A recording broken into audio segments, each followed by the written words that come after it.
press pause and answer the question.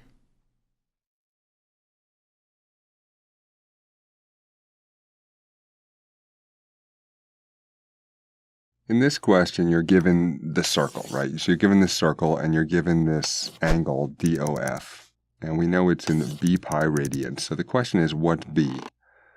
And it's also given a coordinate of a point on the circle, this point D.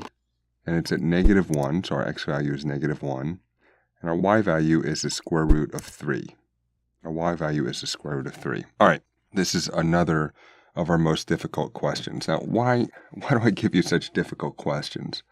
If you were training for a 5K, you wouldn't train at 3.1 miles. You train probably something like 6 miles in your runs.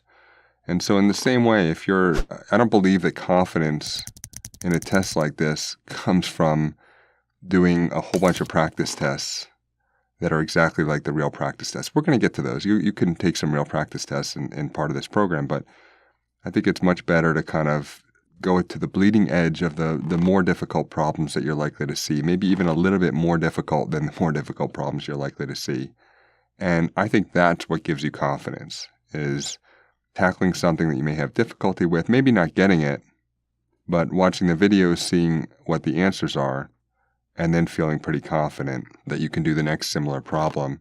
And then when you see it on the test, it's like, oh, I got this. I've been training at 6 miles a day, so I can definitely handle a 3.1 mile run. All right, let's go ahead and tackle this.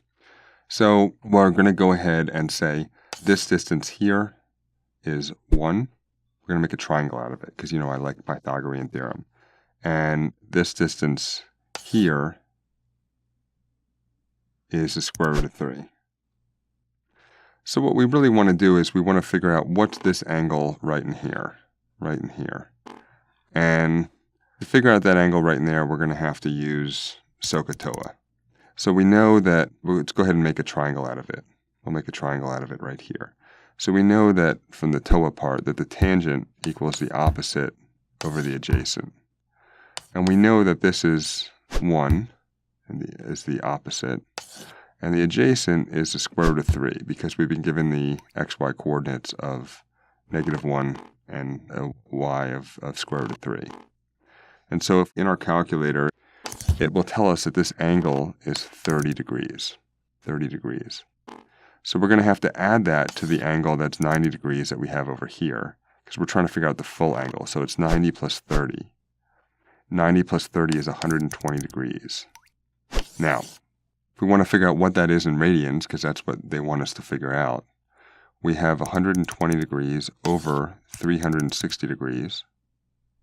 And we feel pretty good about that too. I mean, remember, these aren't just numbers. We have 90, 120.